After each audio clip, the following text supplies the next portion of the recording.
Kamakoti originals நேயர்களுக்கு இந்த குரியக்கோஸ் ரங்காவின் பணிவான வணக்கங்கள், நமஸ்காரங்கள். இன்றைக்கி நம்ம எடுத்துருக்க டாபிக் வந்து ஒரு பக்தரோட வேண்டுகோள். இது 50 வருஷம் ஆனால் கூட மறக்காமல் இருக்க முடியுமா என்ன? அதான்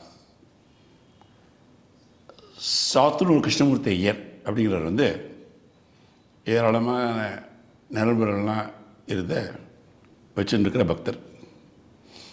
கிட்டத்தட்ட ஒரு 50 வருஷத்துக்கு முன்னாடி முதல்ல பெரியவாள் தேசத்துக்கு வந்தார். என்ன தோணிதோ தெரியல, அவருக்கு பெரியவாள்கிட்ட வந்து ஒரு விசித்திரமான வேண்டுகோளை வச்சார், ரிக்வஸ்ட்டை வச்சார்.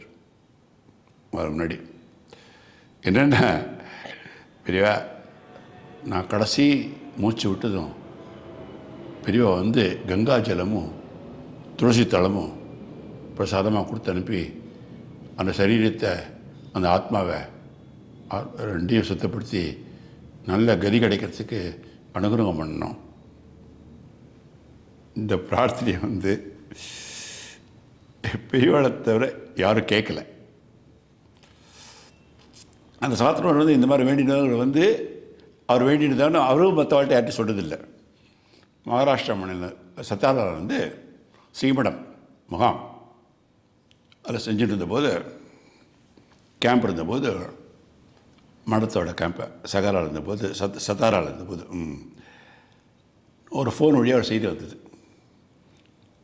இந்த மாதிரி 50 வருஷத்துக்கு அப்புறம், அதாவது இந்த ரிக்வெஸ்ட்டு கேட்டு 50 வருஷம் கழிச்சு சாத்தனூர் கிருஷ்ணமூர்த்தியோடு வந்து செத்த முன்னாடி ஒரு சிவலோக பிரார்த்தி அடைஞ்சிட்டார் அப்படிங்கிற மேட்ரு. ஆனால் கரெக்ட் நேரத்துக்கு அந்த செய்தி வந்து தெரிவிக்கப்பட்டது. பெரியவா ஒரு நிமிஷம் மௌனமாக இருந்தால் அனுபவத்தோட கூப்பிட்டு கங்கா ஜலமும் துளசியும் கொடுத்து ஃப்ளைட்டில் ஆகா விமானத்தில் போய் சாத்தனூருக்கு அனுப்பி அவர் போய் சேர்த்துரு அப்படின்னு இருக்கார். அவருடைய கடைசி பயணத்துக்கு முன்னாடி சிஷ்யர் கரெக்டாக வந்து சிஷ்யரை வீட்டுக்கு போய்ட்டு அந்த கடைசி பிரசாதங்களை வந்து அந்த சரீரத்தில் கொண்டு போய் மேலே போட்டார்.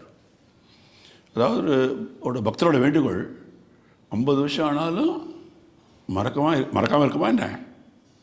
அதுவும் சாட்சியே இல்லாத போது, எவ்வளோ இவ்வளோ தூரத்தில் இருக்கும் பொழுது எப்படியாவது நிறைவேற்றணுமா என்ன? அதுதான் பெரியவா நிறைவேற்றிருக்காரே. இதை சொல்கிறது யாருன்னாக்கா, இந்த 2 மேட்ரு தெரிஞ்ச ஒரே ஒரு பக்தர், ஒரே ஒரு சிஷ்யர், இவருடைய இணைபிரியாக பல வருடங்களாக இருந்த ஸ்ரீமடம் பாது சார். முதல்ல 50 வருஷம் முன்னாடி கேட்டபோது அவர் இருந்தார், பக்கத்தில் இருந்தார். இப்பவும் பக்கத்தில் இருந்தார், அனுப்பிச்ச போது இப்போ கூட இருந்தார். அவர் ஒருத்தருக்கு தான் தெரியும் இந்த மேட்ரு. மகா பெரியவா சரணம்.